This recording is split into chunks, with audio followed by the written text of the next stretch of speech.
Assalamualaikum anak soleh soleha, selamat pagi semuanya. Mari sebelum kita memulai pembelajaran, alangkah baiknya kita membaca bismillah bersama-sama terlebih dahulu ya. Bismillahirrahmanirrahim. Nah, mari kita buka pelajaran tematik 5A tentang organ gerak hewan dan manusia. Subtema 1, pembelajaran 1 tentang organ gerak hewan. Mengapa hewan dan manusia bergerak? Tentunya karena manusia dan hewan ini mempunyai alat gerak. Nah, ada yang tahu nggak apa yang dimaksud dengan alat gerak dan mengapa kita dapat bergerak? Nah, gerak merupakan perpindahan dari satu tempat ke tempat lainnya. Kita membutuhkan alat gerak untuk dapat memindahkan tubuh kita ke tempat lainnya. Saat kita berjalan, berlari, melompat, dan merangkak, kita juga membutuhkan alat gerak. Nah, adapun hewan yang mempunyai alat gerak yaitu hewan vertebrata. Apa yang dimaksud dengan hewan vertebrata? Nah, hewan vertebrata itu adalah hewan bertulang belakang.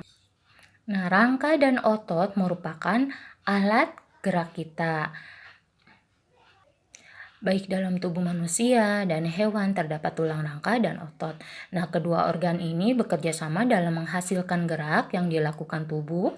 Tulang merupakan alat gerak pasif karena tulang tidak dapat melakukan gerak tanpa adanya gerakan dari otot. Nah, sedangkan otot ini merupakan alat gerak aktif yang menempel pada tulang. Nah, otot menyebabkan tulang bergerak, akan tetapi tulang dan otot itu tidak dapat bisa bergerak karena tidak dapat bekerja sendiri. Diperlukan sendi untuk membuat alat gerak dapat bergerak ya. Nah, ada yang tahu nggak contoh hewan vertebrata atau hewan bertulang belakang yang mempunyai alat gerak? Tentunya ada kucing, kambing, kelinci, buaya, dan ikan. Nah, hewan-hewan ini adalah hewan yang bertulang belakang yang bisa bergerak baik menggunakan otot dan tulangnya. Nah, setelah itu kita akan belajar tentang ide pokok. Ada yang tahu ide pokok itu disebut apa?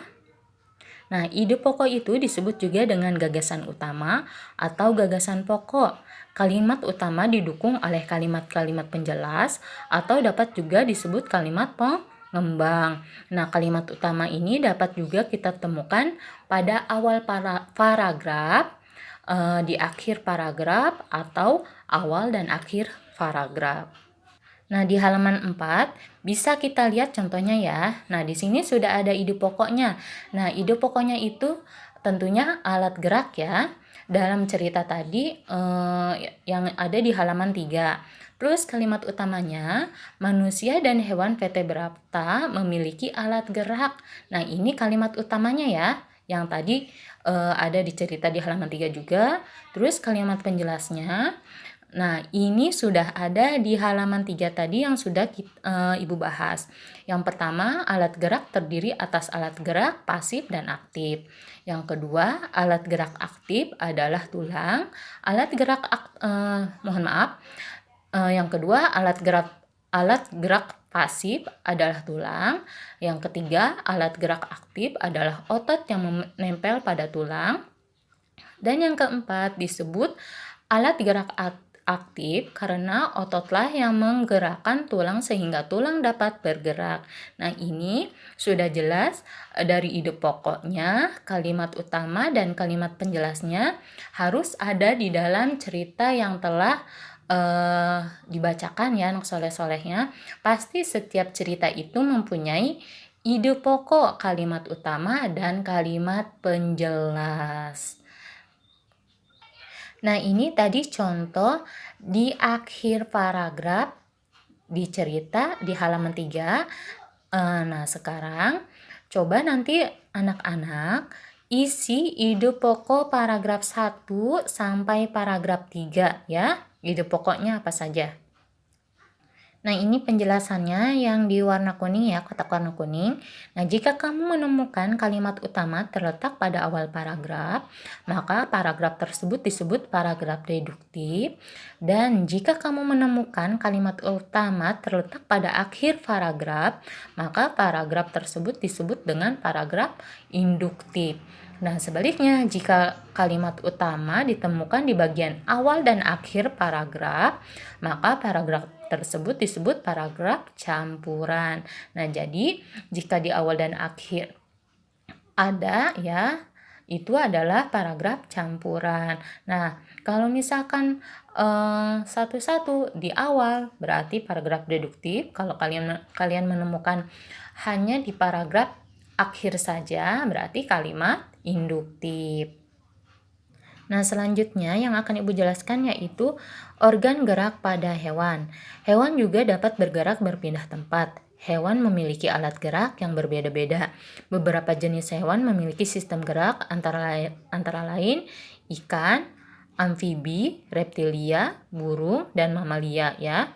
Ikan bergerak dengan sirip tentunya untuk memudahkan geraknya. Tubuh ikan diselimuti oleh sisik yang berlendir. Nah, jadi ikan itu bergerak dengan sirip. Nah, hewan selanjutnya adalah amfibi. Amfibi itu nanti. Nah, contoh hewan amfibi yang sering kita temui adalah katak. Pada awal tahapan hidupnya, katak hidup di dalam air ya, hidup di air dan disebut berudu. Nah, lalu berudu itu bergerak dengan cara berenang menggunakan ekor.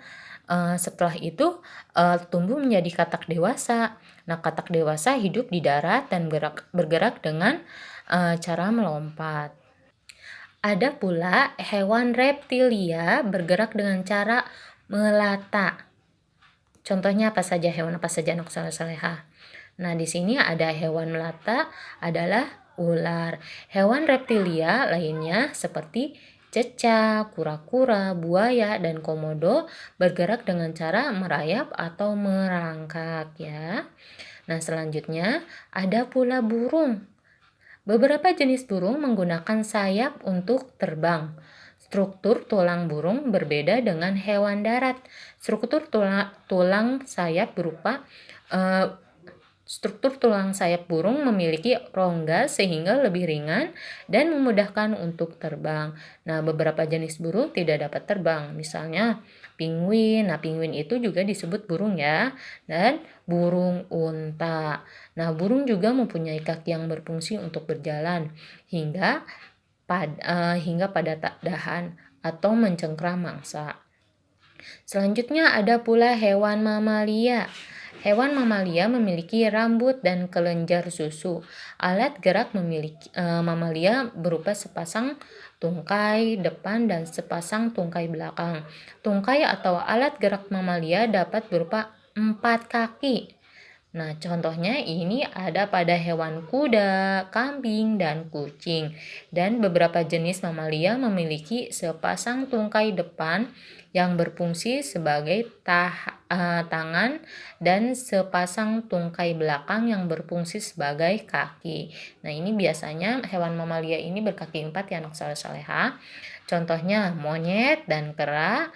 Ada mamalia yang tungkai depannya termodifikasi menjadi sayap sehingga dapat terbang, misalnya kelelawar. Mamalia juga ada yang hidup di air, misalnya paus dan lumba-lumba.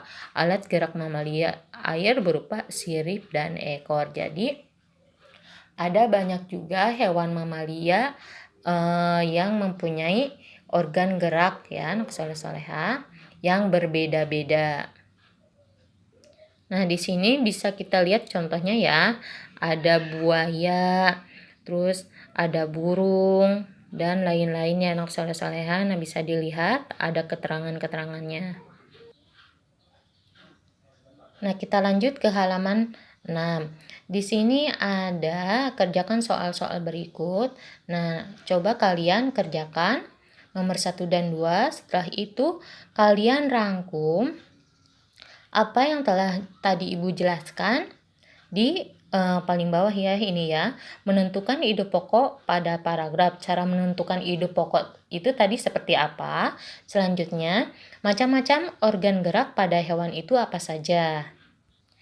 Dan isi juga halaman 7-nya yang ayo berlatih.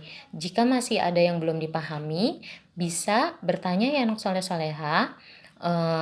Sampai sini dulu untuk pelajaran tematiknya. Nanti kita lanjut lagi. Selamat belajar dan selamat mengerjakan. Wassalamualaikum warahmatullahi wabarakatuh.